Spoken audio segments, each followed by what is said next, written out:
Though I 20 minutes చెప్పే కదా, but it linked up with preparation of food is ready, I will close, otherwise I will take more time. मैंने कहा था कि 20 minute में समय लूंगा, लेकिन यहाँ पर खाना पक चुका है, तैयार है, इसलिए मैं ज्यादा समय नहीं लूंगा. तैयार है नहीं मालूम, डिपेंड्स अपॉन तैयार. तो अभी तक तैयार हुआ कि नहीं पता नहीं, तो जैसा वो तैयार हमें पता चलेगा, उसके बाद आपको छोड़ देंगे. আমি তো বলেছি 20 মিনিট নেব, কিন্তু আমি জানি না খাওয়া দাওয়া রেডি আছে নাকি, ওটা রেডি থাকলে আমি সঙ্গে তাড়াতাড়ি শেষ করে নেব. యాజ్ మీకు చెప్పినట్లుగా భక్సింగ్ గారి సహవాసంలో ఉండటము ఇది ఎంతో ధన్యత. और जैसे मैंने कहा था कि भक्त सिंह के इस कलिसिया सेवकाई में रहना बहुत ही सौभाग्य की बात है. বলছিলাম ভাই ভক্ত সিং এর যে মণ্ডলীতে এই সঙ্গতে সহভাগিতা থাকাটা খুব ধন্যবান জিনিস. బై దేవుని కృప చొప్పున నేను కొన్ని కంట్రీస్ వెళ్ళాను. After visiting few countries I'm so much glad, excited. ఎంత సంతోషం అంటే ఇటువంటి ఆత్మీయ దర్శనం no country no continent is having. और मैं बहुत सारे विदेशों में होकर आया हूँ, और इतने सारे विदेशों में जाने के बाद जो है जब इधर देखता हूँ तो जब मेरा यहाँ पर देखने के बाद मेरा मन अति मगन हो जाता है इस सेवकाई से. আমি ঈশ্বরের অনুগ্রহে অনেক দেশ দিয়ে গিয়েছিলাম, কিন্তু আমি এইরকম একটা এই বক্সিং ভাইয়ের এরকম সাংঘাতি মন্ডলী থেকে অনেক উল্লাসিত, অনেক আনন্দ, অনেক উৎসাহ পেয়েছি. কেন কোনো দেশে কোনো খণ্ডে এরকম জিনিস আমি দেখতে পারি নাই.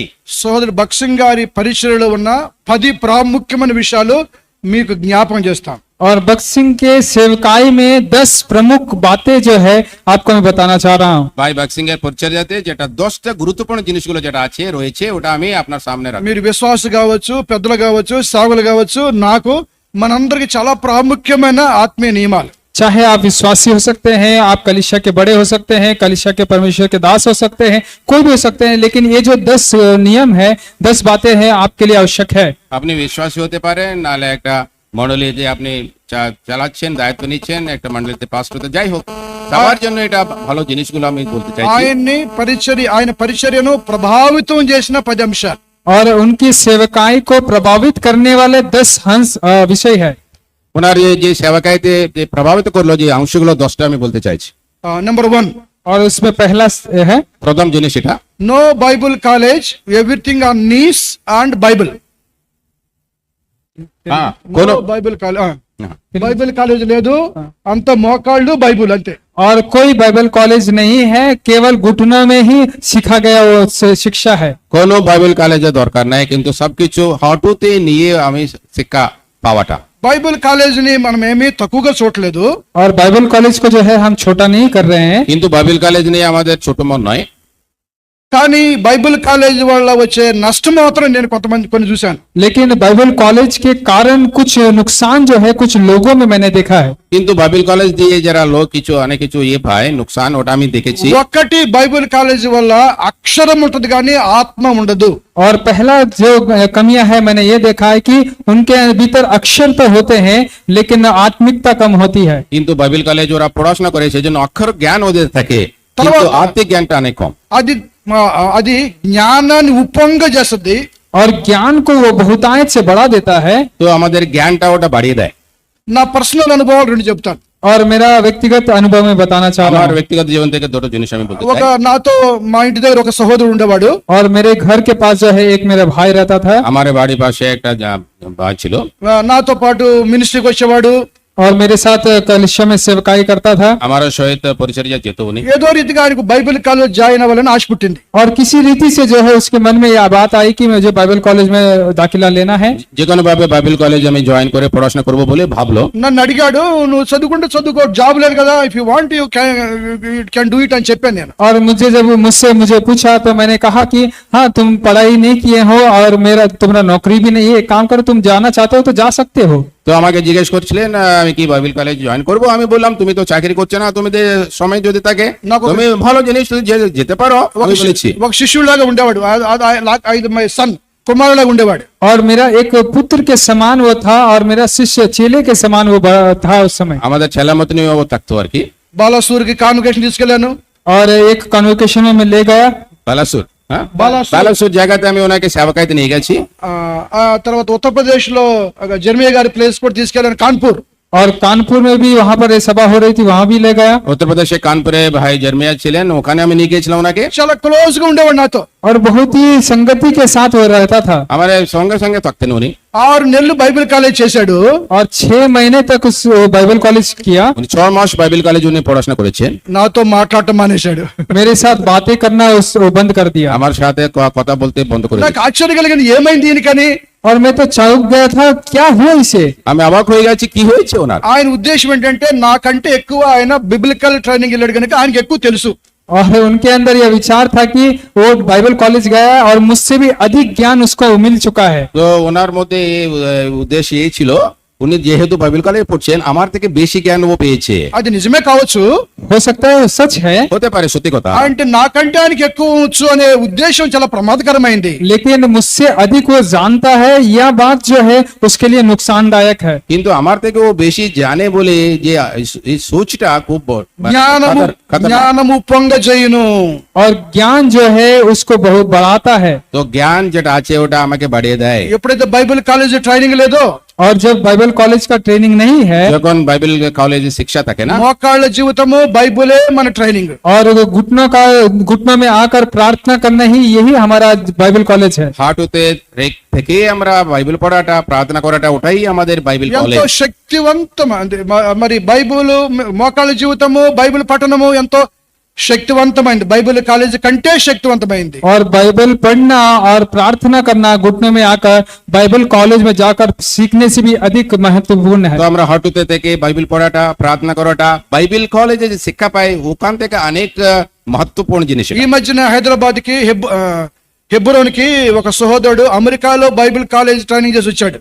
और हेब्रोन हैदराबाद में एक कलिसिया है, हेब्रोन कलिसिया, उसमें जो है अमेरिका से सीख कर बाइबल कॉलेज में सीख कर यहाँ पर वो भाई आया था। এ হালে একটা আমেরিকাতে বাইবেল কলেজে একজন পড়াশোনা করে হায়দ্রাবাদ হেব্রনে এসেছিল। చక్కటి ఇంగ్లీష్ మాట్లాడుతున్నాడు, बहुत ही सुंदर रीति से अंग्रेजी में बातें कर रहा था খুব ভালো ইংরেজিতে কথা বলতো। బ్రహ్మాండమైన మెసేజ్ ఇచ్చినాడు और बहुत ही सुंदर उपदेश दे रहा था। এক বড় বড় বর্তমান সন্দেশ দিয়েছে, కానీ గాస్పుల్ ఇవ్వలేకపోతున్నాడు। लेकिन उस सुसमाचार को दे नहीं पा रहा था। কিন্তু সুসমাচার দিতে পারছিলেন না। గాస్పుల్ వైపు ఆయన పోలేకపోతున్నాడు। और सुसमाचार की ओर वो बोल ही नहीं पा रहा है। সুসমাচার থেকে উনি যেতে পারছিলেন না। గాస్పుల్ చెప్పలేకపోతున్నాడు। और उस सुसमाचार को प्रचार ही नहीं कर पा रहा উনি है। সুসমাচার বলতে পারছিলেন না। 2-3 సార్లు నేను గమనించాను, గాస్పులే ఇవ్వలేకపోతున్నాడు। मैं 2-3 बार इस बात पर ध्यान दिया, वो सुसमाचार को प्रचार ही नहीं कर पा रहा है। 2-3 বার আমি লক্ষ্য করেছি এই সুসমাচার সম্বন্ধে উনি কথা বলতে পারছেন మరి না। నా అబ్జర్వేషన్ కరెక్టో రాంగో తెలియదు కానీ నాకు మాత్రం కరెక్ట్ అనిపిస్తుంది। और ये मेरा ध्यान लगाना वो सही है या गलत है मुझे नहीं पता, लेकिन यह जो बात है मुझे सटीक लगी। আমি যেটা লক্ষ্য করেছি আমি ঠিক জানি না, কিন্তু এটা ঠিক, আমি যেটা ভাবছি ওটা ঠিক। బైబిల్ కాలేజ్ చేసిన వారు ఎవ్వరూ గాస్పుల్ చెప్పటము, రక్షణలకు ప్రజలు నడిపించడము నేను ఇంకా చూడలేదు। और बाइबल कॉलेज में शिक्षा पाते हैं वो लोग सुसमाचार प्रचार करें और लोगों को उद्धार के मार्ग पर चलाए, ऐसे लोगों को अभी तक मैंने नहीं देखा। কিন্তু আমি আমার জীবনে দেখি নাই বাইবেল কলেজে যারা শিক্ষা পায় ওরা এই সুসমাচার সম্বন্ধে শিক্ষা দেওয়াটা আর এই পরিত্রাণ সম্বন্ধে একটা লোককে পরিত্রাণে নেওয়া আমি দেখি নাই। అందుకనే బైబిల్ కాలేజ్ తో జాగ్రత్త సుమా। और इसीलिए आप बाइबल कॉलेज में जा रहे हैं तो सावधान रहिए। সেই জন্য আপনি সতর্ক থাকুন বাইবেল কলেজে যদি যেতে চান। అయితే ఒక చిన్న సమస్య ఏంటంటే, और छोटी सी समस्या यह है, একটা ছোট সমস্যা আছে কি, ఇతర దేశాల్లోకి వెళ్ళి వాక్యం చెప్పాలంటే బైబిల్ సర్టిఫికెట్ ఉండాలి। और ये देशों में जाकर यदि हमें प्रचार करना है तो उसके लिए बाइबल प्रशिक्षण का एक অন্য सर्टिफिकेट দেশে होना গিয়ে है। অন্য দেশে গিয়ে আপনাকে বাইবেল সম্বন্ধে যদি বর্তমান সন্দেশ দিতে চায় তাহলে আপনাকে বাইবেল কলেজ থেকে সার্টিফিকেট খুব জরুরি। మన సంఘాలు కాదు, వేరే చర్చెస్ లో చెప్పాలంటే we need to have a certificate. हमारे कलिसियाओं में नहीं बल्कि दूसरे कलिसियाओं में यदि जाके प्रचार करना हो उसके लिए आपको सर्टिफिकेट की आवश्यकता है। আমাদের মণ্ডলীতে নেই, কিন্তু অন্য অন্য মণ্ডলীতে চর্চে আমরা যদি যেতে চাই ওখানে সন্দেশ দিতে চাই তাহলে সার্টিফিকেট খুব জরুরি। సో మొట్టమొదటిది నో బైబిల్ కాలేజ్ లేదు। और पहला जो विषय है वह है बाइबल कॉलेज नहीं। రెండవది প্রথম অংশ বাইবেল কলেজ নয়। ఆదివారం 3 మెసేజ్లు, और तीसरा विषय जो है দ্বিতীয় दूसरा विषय जो है సండే और रविवार की सभा में जो है 3 समाचार আমরা उपदेश। আমরা 10টা অংশ দেখছি। প্রথম আমরা দেখলাম এটা বাইবেল কলেজ নয়।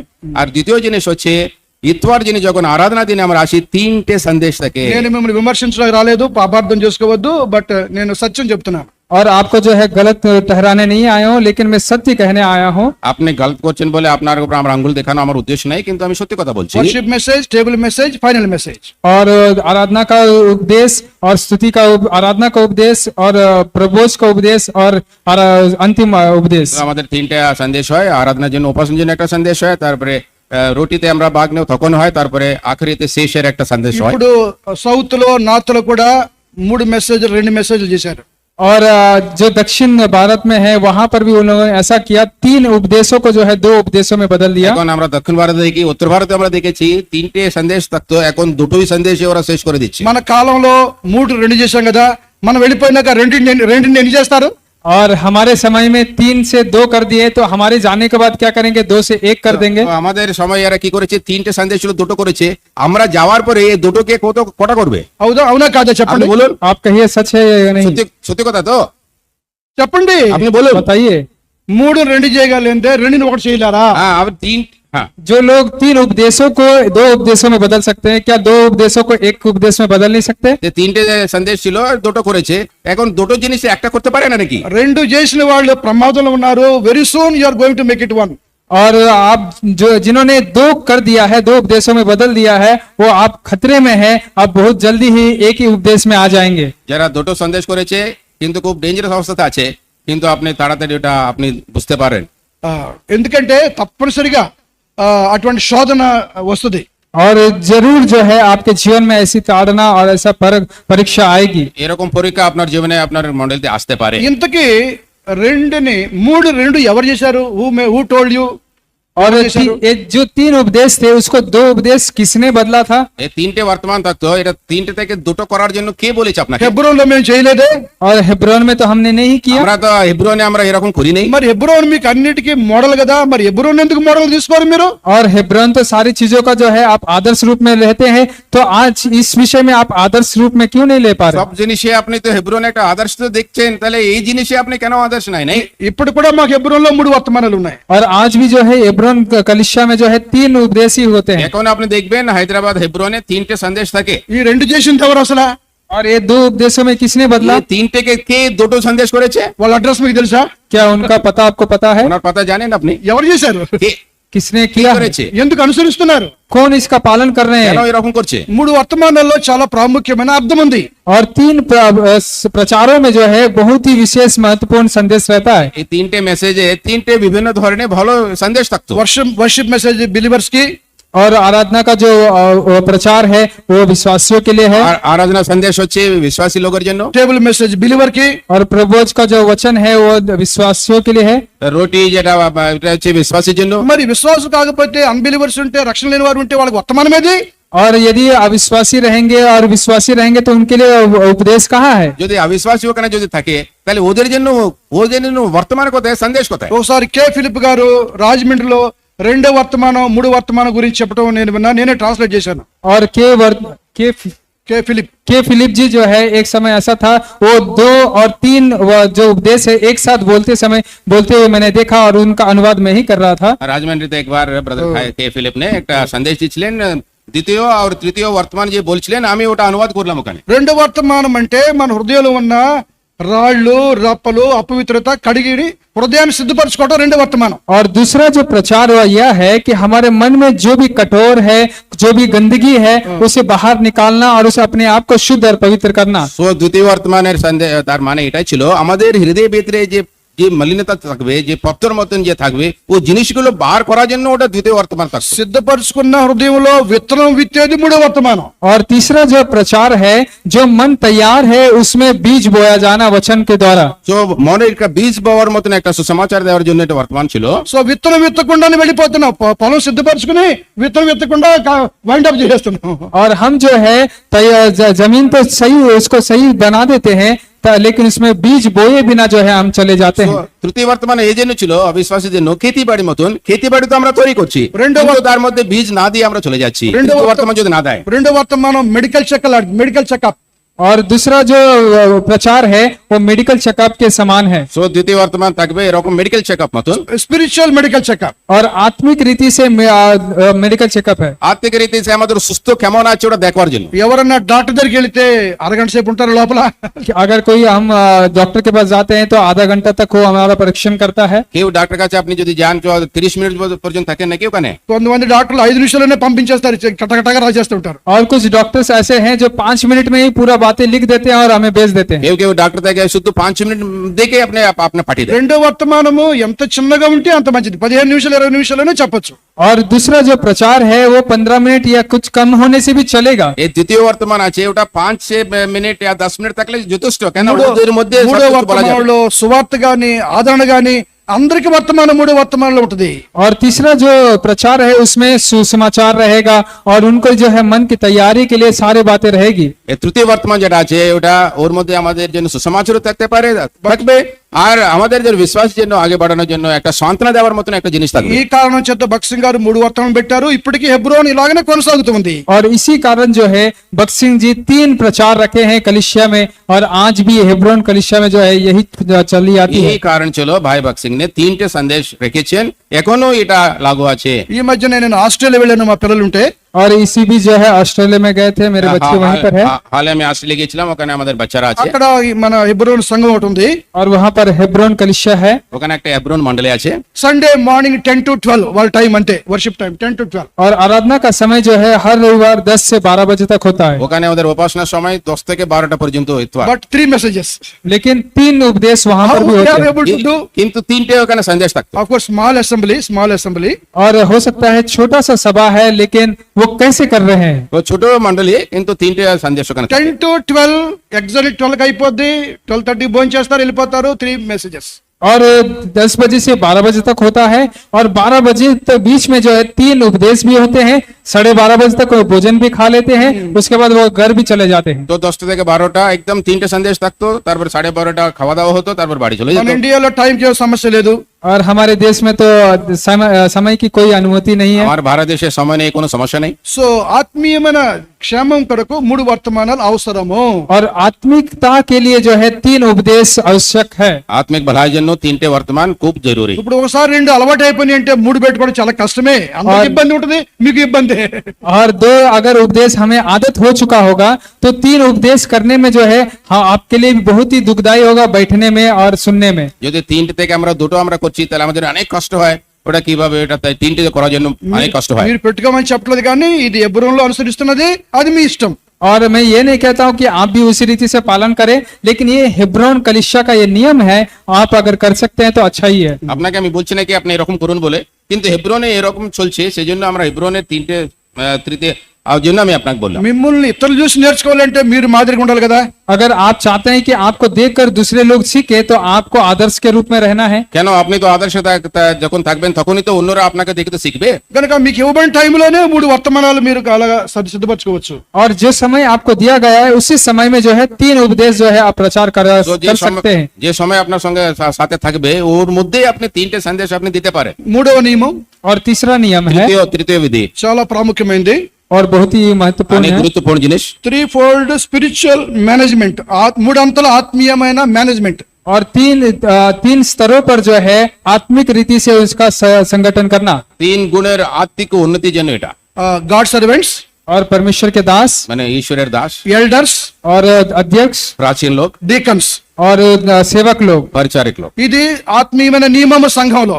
और ये परमेश्वर के कलिसिया में ये आत्मिक नियम है। এই মণ্ডলী কি যিশুর মণ্ডলীতে একটা নিয়ম এটা। చాలా సంఘాల్లో ఎల్డర్స్ లేరు। और बहुत सारे कलिसियाओं में प्राचीन नहीं है। অনেক মণ্ডলীতে আমরা দেখছি ওখানে প্রাচীন নেই। మా హెబ్రోన్లోనే ఎల్డర్స్ లేరు। और हमारे हेब्रोन में ही उनका कोई पता नहीं है। हमारा हेब्रोन ही नहीं है, अनेक प्राचीन। సింగర్ దినాల్లో ఎల్డర్స్ పెట్టాడైనా, और बक्सिंग जी के समय में उन्होंने रखा था एक, बक्सिंग भाई समय प्राचीन ছিলেন, ఈ నియమాన్ని అనుసరించడం మానేశారు। लेकिन अब जो है वो नियम को मानना वो बंद कर दिए हैं। এখন এই নিয়মটা পালন করছে না। ఎన్నో ఆత్మీయమైన సమస్యలు వచ్చినాయి। और बहुत सारे आत्मिक समस्या भी आई थी। তারপরে আমরা দেখেছি অনেক কিছু আত্মিক সমস্যাগুলো కనుక నిశ్చయంగా సేవకులు, పెద్దలు, ఇంకా అవసరమైతే పరిచారకులు, ఇది బిబ్లికల్ ఆర్డర్।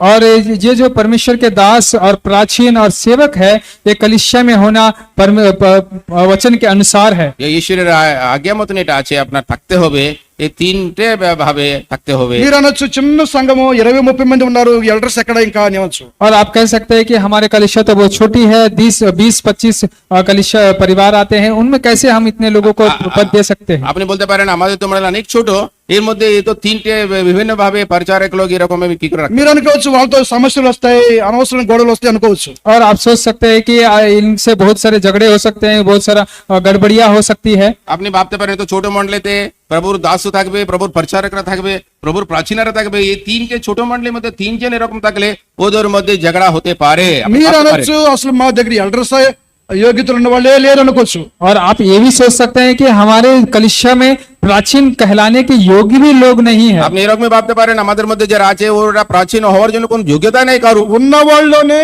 22-23 సంవత్సరాలైనా ప్రయాసపడి వాళ్ళని తయారు చేసే బాధ్యత మీదే.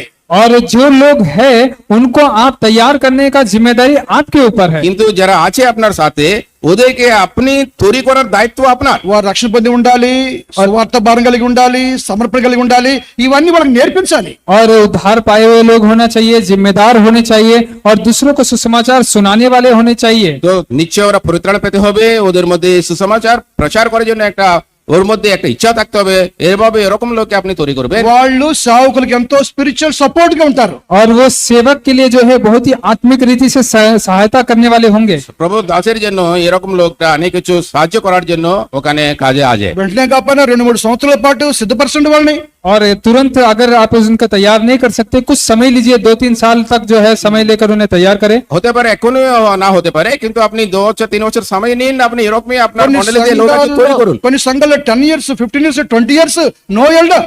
और कुछ कलीसियाओं में जो है 15 साल, 20 साल, 25 साल बीत जाते हैं, लेकिन उनमें कोई प्राचीन नहीं होते। কিছু কিছু মণ্ডলীতে আমি দেখেছি ওখানে 10 বছর, 20 বছর, 30 বছর, কিন্তু ওখানে কেউ প্রাচীনরা থাকে না। ఆత్మీయ నియమాలను మనం పాటించట్లేదు. और आत्मिक नियम जो है हम पालन नहीं कर रहे हैं। আত্মিক বিধি আমরা পালন করছি না। అయితే వాళ్ళు పెద్దల కింద ఉండాల్సిందే, వాళ్ళు పెద్దల మీద ప్రభుత్వం చేయటానికి లేదు. लेकिन वो जो है, जो प्राचीन लोग है, वो बड़ों के ऊपर जो है और राज नहीं कर सकते। এই পরিচারিক যে করে পরিচর্যা করে কিন্তু ওরা প্রাচীনের অধীনে থাকতে হবে, ওদের উপরে কাজ করতে নেই। సేవకులు పెద్దలు నిర్లక్ష్యం చేయటం ఉండదు. और जो सेवक है वो परमेश्वर के दास के ऊपर वो चढ़ाई नहीं कर सकते। কিন্তু প্রভুর দাস লোক যারা আছে ওটা প্রাচীনের উপরে রাজত্ব করা উচিত নয়। అటువంటిది హెల్దీ చర్చ్. और ये जो कलीसिया है बहुत ही सुंदर और अच्छा कलीसिया है। এরকম যদি মণ্ডলী থাকে অনেক সুস্থ থাকবে সব మాకు মণ্ডলীর హెల్త్ মধ্যে। అక్కర్లేదంటే మీ ఇష్టం. If you don't want health you up to you. और आप चाहते हैं कि आप कहते हैं कि नहीं, हमें हमारे कलीसिया में आवश्यक नहीं है, तो आप कर सकते हैं ऐसे। আমার কোনো সুস্থ লাগবে না, সুস্থ ভাবে থাকবো বলে আপনি তখন আপনার ইচ্ছা। 1985 లో బక్సింగ్ గారు పెద్ద మీటింగ్ పెట్టి ఎవ్రీ చర్చ్ కి ఎల్డర్స్, డీకన్స్ ఉండాలని ఫిలిప్ గారిని, మార్టిన్ గారిని, కోషి గారిని బ్రతిమలాడాడు. వాళ్ళు ఎక్కడికి వెళ్ళలేదు, ఎక్కడ ఎల్డర్స్ చేయలేదు. और 1985 में जो है एक महासभा का आयोजन किए थे बक्सिंग जी, और वहां पर जो है कलीसिया का उपदेश देने वाले, उनके कलीसिया का प्राचीन कलीसिया के सेवक उन्होंने नियुक्त किए थे, और 4-5 लोगों को जो है उनका नाम लेकर उन्होंने बुलाया। তো ভাই সিং ने 85 সালে সবাই এটা বলেছেন নিশ্চয় প্রত্যেক মণ্ডলীতে একটা প্রাচীন থাকতে হবে, পরিচারক থাকতে হবে বলে মার্টিন ভাই এরকম ফিলিপ ভাই সবাই কি বলেছেন। ఆత్మీయంగా ఉంటే ఏ సమస్యలు ఎవరికి ఉండవు. और आत्मिक रीति से यदि जीवन बिताए तो कोई समस्या नहीं होगी। আত্মিক বিধি যদি আমরা পালন করি কোনো সমস্যা থাকবে না। అది మూడవది elders and deacons. God servants వాళ్ళ కింద ఎల్డర్స్ ఉండాలా. और तीसरा जो हमने अभी इस बात देखा है कि परमेश्वर के दास और उनके नीचे जो है प्राचीन लोग और उनके नीचे सेवक लोग। তো তৃতীয় নিয়ম আমরা দেখেছি প্রভুর দাস লোক থাকবে, তার নিচে প্রাচীনরা থাকবে, তার নিচে পরিচারক লোক থাকবে। నాలుగవది और चौथा विषय, চতুর্থ জিনিস 3-fold మినిస్ట్రీ, మూడంతల మినిస్ట్రీ. और 3 भाग में परमेश्वर की सेवकाई। 3 गुना का परिचर्या। చిల్డ్రన్ మినిస్ట్రీ, और बच्चों के बीच में सेवकाई, మినిస్ట్రీ, और जवानों के बीच में सेवकाई, అడల్ట్స్ మినిస్ట్రీ. और बड़ों के बीच में। అన్ని సమానంగా ఉండాలా. বাচ্চাদের মধ্যে আর যুবকের মধ্যে বড়দের মধ্যে সব সমান মতন একটা পরিচর্যা থাকতে হবে।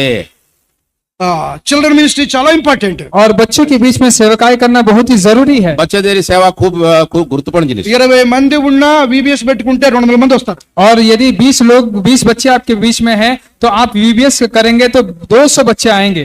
হতে পারেন আপনার মধ্যে 20টা বাচ্চারা রয়েছে, మేము వచ్చే- VBS আপনি রাখুন 200 লোক আসবে। మేము వచ్చే ముందు నేను మా మిస్సెస్ హైదరాబాద్ లో ఒక VBS కి వెళ్ళాము.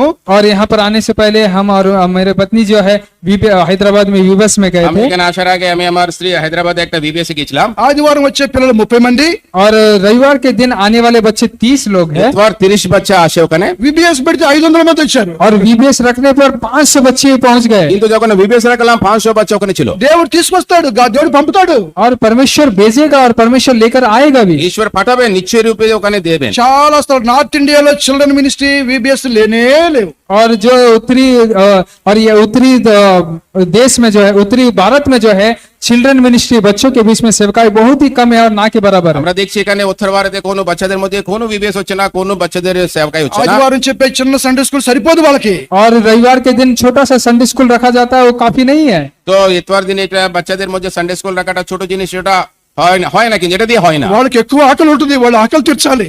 और उनका बहुत भूख होता है, उस भूख का हमें मिटाना है। ওরা অনেক খিদে পায়, সেই জন্য ওদের খিদে আমাদের দায়িত্ব, ওটা খিদে যেন খাওয়া দেওয়া। చిల్డ్రన్ మినిస్ట్రీ మీద కాన్సన్ట్రేషనే లేదు అసలు. और बच्चों के बीच में सेवकाई के विषय में कोई भी ध्यान ही नहीं दे रहे। বাচ্চাদের সেবকাই উপরে আমাদের কোনো ভাবছে না কোনো ভাবে আমরা। రెండవది యూత్ మినిస్ట్రీ.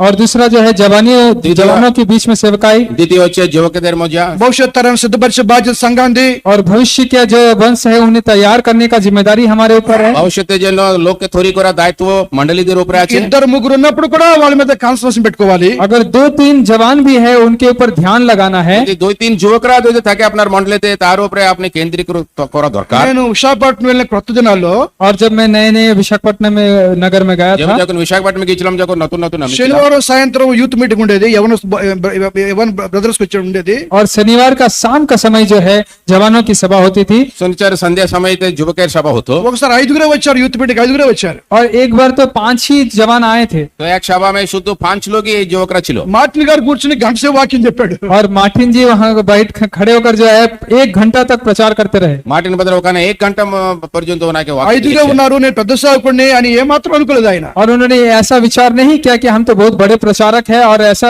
कुछ लोगों को क्यों प्रचार करें। তো মার্টিন ভাই আমি বড় দাস, শুধু 5 মাত্র আছি বলে উনি কিছু ভাবলেন না। అన్ని సేవకులు తీసుకోవాలని కాదు, సూటబుల్ పీపుల్ సిద్ధపరచాలి. और सभी लोगों को लेना नहीं, बल्कि जो उसके अनुसार कर सकते हैं उन्हें लेना है। কিন্তু আপনার মণ্ডলীতে যে যুবকরা রয়েছে সবাইকে তৈরি করতে আমি বলছি না, কিন্তু যারা আছে কিছু কিছু লোককে আপনি তৈরি করুন, যুবকরাকে। Outdoor ministry, open air, door ministry and long campaigns. और बाहर जाकर जो है और प्रार्थना सभाएं करना और दूसरों को जो है प्रचार करना, सुसमाचार कार्य करना, वो भी कार्य है। তো বাইরে গিয়ে দ্বার যে আমরা ডোর টু ডোর মিনিস্ট্রি করে, ওটা হবে ওপেন মিনিস্ট্রি করে বাইরে গিয়ে সবাই জন্য আমরা যে সার্বজনিকের জন্য আমরা করি, ওটাই একটা। ఇంకొకటి ఆదివారం మినిస్ట్రీ, और रविवार की सभा, রবিবারে যেটা হচ্ছে সেবা, ప్రేయర్ మినిస్ట్రీ, और प्रार्थना का सभा, প্রার্থনা সেবা, బైబిల్ స్టడీ. और बाइबल से अध्ययन। బైబిల్ అధ్యయనం। ఇవన్నీ సంపూర్ణంగా భక్త్ సింగ్ నేర్పించాడు, ఇప్పుడు కొనసాగుతున్నాయి. और भक्त सिंह जी ये सारी बातें जो है सिखाए भी है और ये सारी चीजें हो भी रही এই है। সব জিনিস ভাই ভগৎ সিং নে শিখিয়েছেন, এখন এইগুলো চলছে। 4వది, సారీ 5వది और 5वां विषय है పంచম জিনিস షపాడింగ్. సంఘం మీద పరిచయం. షపాడింగ్ అంటే వారి క్షేమం, ఆత్మీయ క్షేమం చూసే బాధ్యత సంఘాంది. और चरवाहीपन, इसका अर्थ है कि कलिसिया के ऊपर जो है उनकी देखभाल करना। ఆత్మిక భలాయి దేఖ్వాల్ జినిస్। వారికి వాక్యం చెప్పాలి, వారిని దర్శించాలి, వాళ్ళు ఎక్కడున్నారో. That is called shepherding. Correct word shepherding అంటే వారి క్షేమము గురించి యోచించుట. और चरवाही का सही शब्द है चरवाहा, क्योंकि उनका हर एक जरूरतों को पूरा करना, उनका घर में जाना, उनका उनका अच्छा बुला भला देखना, वो सारी बातें आत्मिक रीति से भी बलवंत करना। এটা হচ্ছে মেষপালক মতন, মেষপালের উপরে যে মেষপালক যে কাজ করে, ওরা সবাই কি দরকার আছে মণ্ডলীতে যারা আছে, ওদের জিনিসগুলো সবাই এরকম যেটা দরকার জেনে শুনে তারপর ওকে সাহায্য করা। నేను హైదరాబాద్ వెళ్ళిన కొత్త దినాల్లో, और जब मैं नए हैदराबाद में गया था, যখন হায়দ্রাবাদে আমি গিয়েছিলাম নতুন দিনে, హెబ్రోన్ దగ్గర అద్దెకుండేవాడిని. और हेब्रोन कलिसिया के पास में ही मैं उधर रेंट में रहता था। ওই হায়দ্রাবাদ পাশে আমি একটা বাড়া বাড়িতে আমি থাকতাম। అగస్టిన్ గారు, తర్వాత ఎంఎన్ యేసరత్నం గారు, తర్వాత డాసన్ గారు మా ఇంటి ముందు నడిచి వెళ్తుండేవాళ్ళు. They use to walk around Hebron, go and visit regularly. నేను చూసేవాళ్ళని, ముగ్గురు నడక మీద వెళ్ళి అలా దర్శిస్తూనే ఉండేవాళ్ళు, ఇల్లు అంటే దర్శిస్తూనే ఉండేవాళ్ళు. और 3 जो परमेश्वर के दास लोग हैं वो हमेशा मेरे घर के वहां से चला करते थे और हमेशा वहीं पर प्रचार करते थे और सभी के घर में जाके विजिटिंग करते थे। আমি দেখেছি ওখানে ভাই আগস্টিন ছিলেন, ভাই ইসরাতুল ছিলেন, ভাই দাস নেরা সব এখানে মানে গৃহে গৃহে গিয়ে ওকে দর্শন করার জন্য এদিকে ওদের সবসময় যেতে থাকতেন। నేను సేవకులు విమర్శించేటటువంటి కాను. और मैं कल सेवकों के ऊपर दोष नहीं लगा रहा हूँ। আমি సేవకి আমি దోష লাগাচ্ছি না, దోష দিচ্ছি না। దాదాపు 50 ఏళ్లుగా హెబ్రోను సహవాసంలో ఉన్నాను. और 50 वर्ष बीत गए मैं हेब्रोन कलीसिया में सेवा कर रहा हूँ। আমি 50 वर्ष হয়ে গেছে আমি হেব্রন সংগতিতে আমি আছি, పరిచర్యలో కూడా ఉన్నాను. और उन सेवकाई में भी भागीदारी हूँ। পরিচর্যা করছি। కొంతమంది అంటారు మమ్మల్ని పిలిస్తే గానీ మేము ఎందుకు వెళ్ళాలి వాళ్ళ ఇంటికి అంటారు. మమ్మల్ని ఇన్వైట్ చేస్తే వెళ్తాం. और कुछ लोग कहते हैं कि जब तक विश्वासी ना बुलाए तब तक हम उनके घर नहीं जाएंगे। কেউ এরকমই বলে আমার বাড়িতে কেন আমাকে নিমন্ত্রণ না করলে আমি কেন আমি যাব, এরকম বলে। నేను అనుకుంటాను ఇది కరెక్ట్ కాదు. और मैं सोचता हूँ कि ये सही नहीं है। কিন্তু এটা ঠিক বাত নয়। ప్రతిరోజు వాళ్ళ ఇంటికి వెళ్ళమని కాదు, ఎప్పుడు వెళ్ళకుండా ఉంటే కూడా మంచిది కాదు కదా. और प्रतिदिन जाना सही नहीं है, लेकिन कभी भी ना जाना ये तो सही नहीं है। আমি তো প্রতিদিন যেতে বলছি না, কিন্তু কিছু কিছু সময় আপনি নিয়ে ওনার বাড়িতে যাওয়াটা খুব ভালো জিনিস। তো సంఘములకు క్షేమాభివృద్ధి కలిగించేవి ఏమైనా సరే మనం తగ్గించుకొని చేయాలి. और कलीसिया को उन्नति करने के लिए कोई भी कार्य हमें करने के लिए अपने आप को दीन बनाना है। মন্ডলীর জন্য যেটা ভালো জিনিস থাকবে, ভালাই হওয়ার জন্য ও জিনিসগুলো করতে গেলে আমাদের নিচে নত হয়ে আমরা নম্র হয়ে এগুলো করা উচিত। ఆరవది और छठा विषय, ప్రతిదీ కూడా బేస్డ్ ఆన్ యాక్ట్స్ 2:42 అపోస్తలుల గారు 2:42. প্রেরিত और प्रेरितों के काम 2 अध्याय उसका 42 पद में जो लिखा हुआ है। প্রেরিত 2:42 যে লেখা আছে ওটা। ప్రతిదీ అపోస్తలుల గారు 2:42 ప్రకారము 4 నియమాల ద్వారా ఉండేవి. और 4 नियमों में जैसे प्रेरितों के काम में प्रेरितों का कार्य होता था उस तरीके से होता है। প্রেরিত 2:42 যে লেখা আছে চারটি জিনিস, চারটি জিনিস ওটা নিয়ে ওরকমই থাকা, ওরকমই করা। ఏడవది और 7वां विषय, সপ্তম জিনিস ఆదివారం మాత్రమే ఆఫరింగ్ తీసుకునేది. और रविवार के दिन ही जो है वो भेंट ली जाती है। শুধু রবিবারে আপনার ভেট নেওয়া। మన సంఘాలు ఎక్కడా వేరే రోజు తీసుకోరు. అయితే భక్సింగా దాన్ని నేర్పించారు, ఆదివారమే ఆఫరింగ్ తీసుకునేది. और कोई कलीसिया में ये सिखाए नहीं गए थे, लेकिन भक्त सिंह जी इस बात को सिखाए थे। কোন মন্ডলীতে কেউ এরকম বলে না, কিন্তু ভাই ভক্ত সিং নে এটা শিখিয়ে দিয়েছেন, শুধু রবিবারে এটা অফারিংটা নিতে হবে। అయితే ఆఫరింగ్ దగ్గర ఒక ప్రాముఖ్య విషయం నేను ఈ మధ్య గమనించినాను. लेकिन जो भेंट दिया जाता है उस स्थान पर मैंने कुछ बातों को ध्यान दिया। এই ভেট নেওয়ার সময় আমি একটা জিনিস আমি লক্ষ্য করেছি। కొన్ని సంఘాలు ఆఫరింగ్ బాక్సులు ఆదివారం ఇక్కడ ముందు పెట్టేసి కవర్ కడుతున్నారు. और బాక్సులు ఇక్కడే. और कुछ लोग जो है कुछ कलीसियाओं में जो है ऑफरिंग का जो भेंट का जो बॉक्स है वहां पर सामने रख देते हैं और उसको ढक देते हैं। আমি যে দেখেছি কিছু মন্ডলীতে অফারিং বক্স থাকবে, এখানে ভেট ওখানে কাপড় দিয়ে ওটা ঢেকে দেয়। అది ఎలా అనిపిస్తుంది అంటే ఆదివారం ఆరాధన ఆఫరింగ్ బాక్సులు చేసినట్టుంది. और ऐसा लग रहा है कि रविवार की सभा में इसलिए आया था कि उस भेंट को देने के लिए। তো হতে পারে এরকমই এটা দেখলে মনে হয় আরাধনা শুধু অফারিং বক্সের জন্য হচ্ছে। ఒక స్థలంలో అడిగినాను, ఇక్కడ ఎందుకు పెట్టాను అడిగినాను. और मैंने कहा कि आप उसे नीचे रखिए उस बक्से को। আমি একটা মন্ডলীতে আমি জিজ্ঞেস করছি, তোনো এই অফারিং বক্স এখানে কেন রেখেছো? లేదన్నా అక్కడ చూశాను అందుకే ఇక్కడ పెట్టాను చెప్పినాడు ఆయన. और वो कहने लगे मैं दूसरे कलीसिया में देखा इसलिए मैंने भी ऊपर रखा। నాకు উনি বলেছেন অন্য চার্চে উনি মন্ডলীতে উনি দেখেছেন সেই রকমই এখানেও করছে। నాకు అనిపిస్తుంది ఆదివారం ఆరాధన బాక్సులు చేస్తున్నాం అనిపిస్తుంది ఇక్కడ పెట్టే.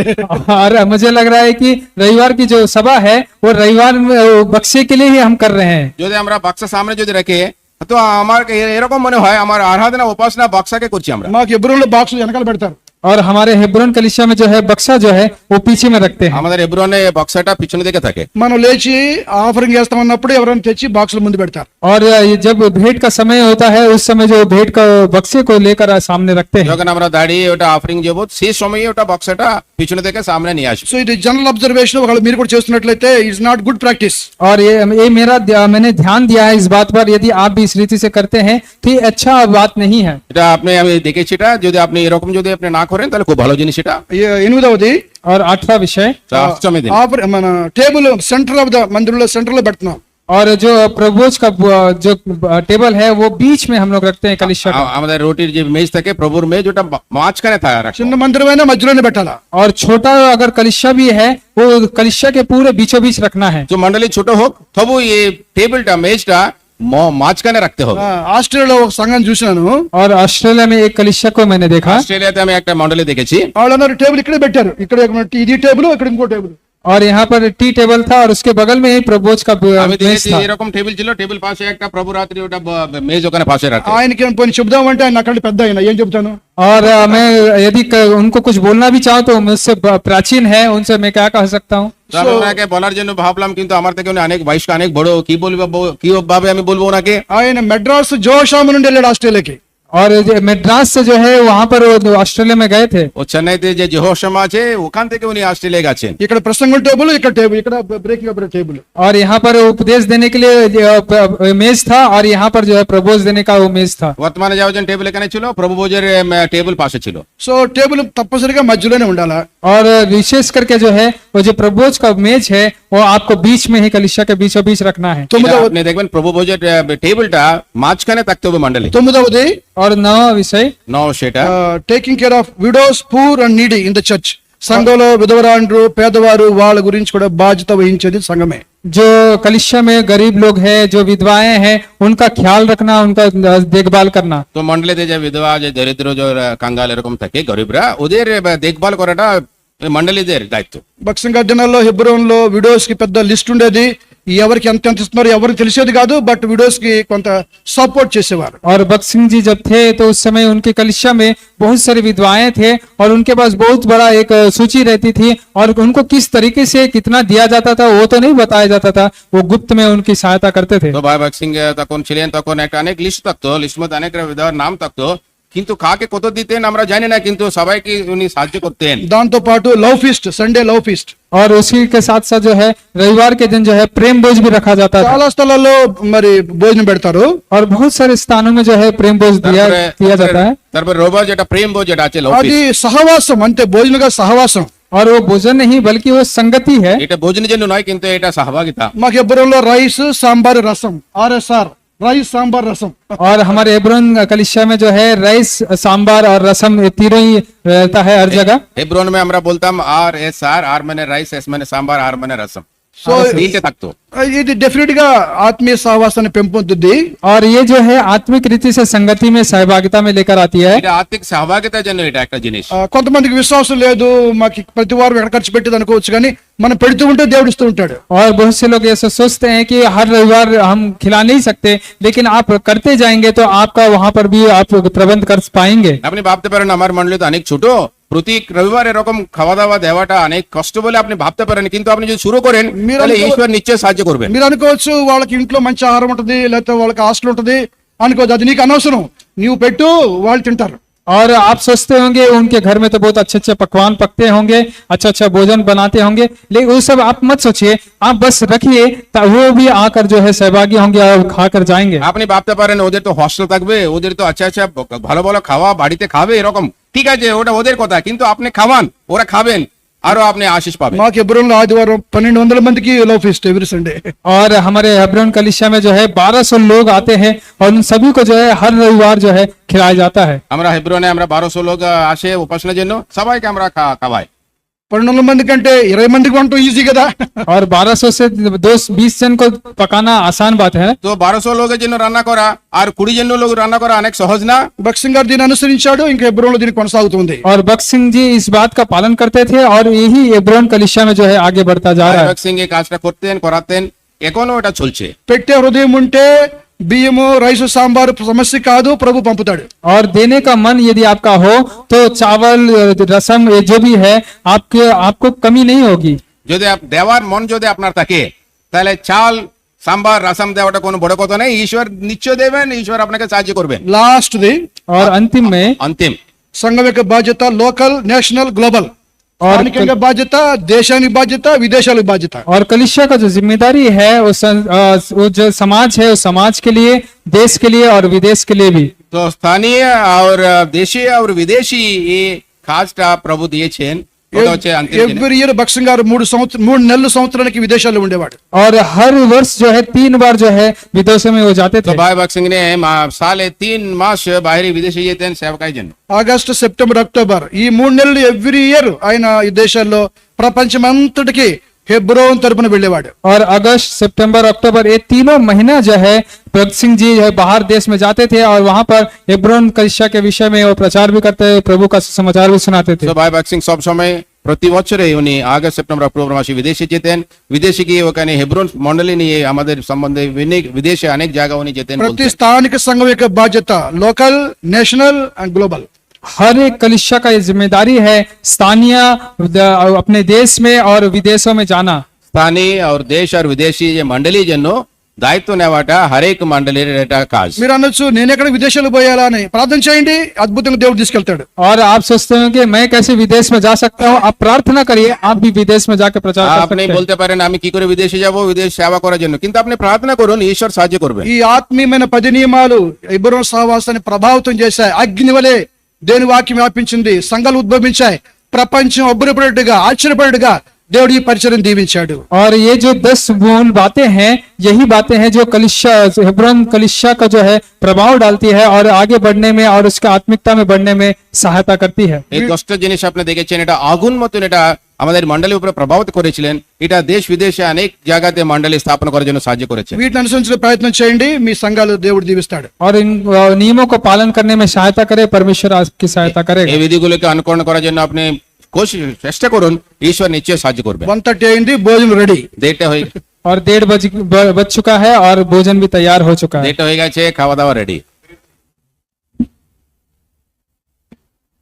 మనం చివరి ప్రార్థన చేసుకున్న తర్వాత ఆఖరి ప్రార్థన করার পরে మనము ఆ పైన డైనింగ్ హాల్ కి వెళ్ళిపోతాము. উপরে ডাইনিং হল আছে, এটা 3 তলাতে।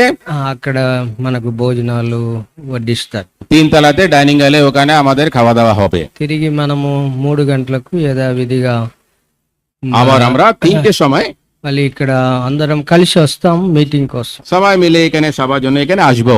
ఆ, মনে রাখবেন 3টে নাগাদ এখানে চলে আসবো। అందరం ఇక్కడ కలిసి పాటలు పాడిన తర్వాత हम সবাই এখানে গান গাইবো। బ్రదర్స్ మళ్ళీ పైకి వెళ్ళిపోతారు. তারপরে ভাই লোক উপরে যাবে, వారి కొరకై అక్కడ మీటింగ్ ఏర్పాటు তো చేయబడుతుంది. ভাইদের জন্য উপরে যাবেন, ওখানে সভা হবে। సిస్టర్స్ మాత్రం ఇక్కడే ఉంటారు. বোনেরা এখানে থাকবেন, ওদের জন্য এখানে সভা হবে। కనుక గమనించి పాలు పొందండి. তো এটা আপনি লক্ষ্য করবেন আর ভাগ নেবেন। ప్రార్థన చేసుకుందాం. प्रार्थना করব। हमारा प्रेमी पिता परमेश्वर, हम धन्यवाद करते हैं प्रभु, हमारा इस समय आप विस्तार रूप से प्रभु हमसे बातें किए हैं। प्रभु सुबह से लेकर इस वक्त तक दानिएल का किताब से प्रभु कैसा दानिएल और उनका 3 मित्र कैसा प्रभु आपका राजत्व का नीचे रखकर सफलता मिला। नेबुकदनेस्सर राजा भी उनका सामने प्रमाण करने के लिए मदद किया। और प्रभु भाई भक्त सिंह का सेवकाई के द्वारा 10 नियम कैसा हमारा मंडली में पालन करके उसको हमारा मंडली का उन्नति के लिए हम लागू कर सकता। इस सब चीजों के लिए आपका दास के द्वारा जो भी हमसे बातें कही प्रभु, सबके लिए प्रभु धन्यवाद करते हैं। जो परिस्थिति के लिए प्रभु, जो भी प्रभु हम यहाँ पे एकत्र होने के लिए आपने मदद किया, सबों को प्रभु आपने लाया।